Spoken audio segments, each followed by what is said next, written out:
Salam. Information bi mi ngi wax si l'Amérique veut aller sur le terrain pour soutenir Israël. Nous ne resterons pas les bras croisés. Loolu président Vladimir Poutine moo ko wax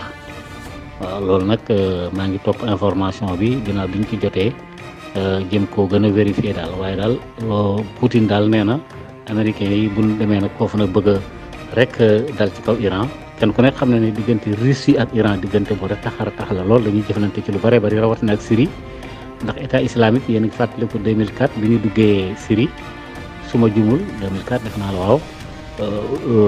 Poutine def na ci liggéey bu am solo ngir mën a fexe ba dafay président tey jii di Bachar al-Assad ñu fexe ba aar ko aar armée loolu Russie moo ko defoon ñoom nag nee ñu suñu duggee ci xeex bi ñoom américains yi ñu itam duñ leen seetaan noonu loolu nag Vladimir Poutine moo ko wax maanaam daal Amérique yem ndax bu ci duggee ñoom it mën nañ cee dugg. Jordanie ci boppam mi nga xam ne moom dafa signé ak.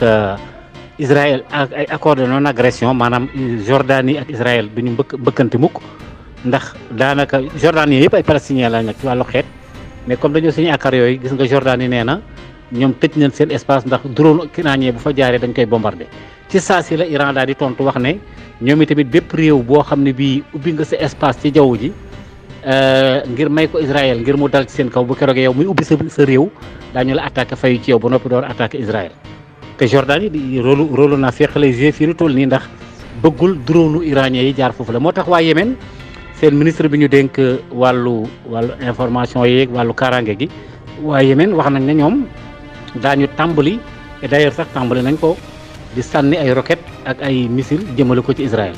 mu nekk nag escalade li tubaab yi di wax escalade boo xam ne bii mën naa indi ay jafe-jafe lool ci zone boobule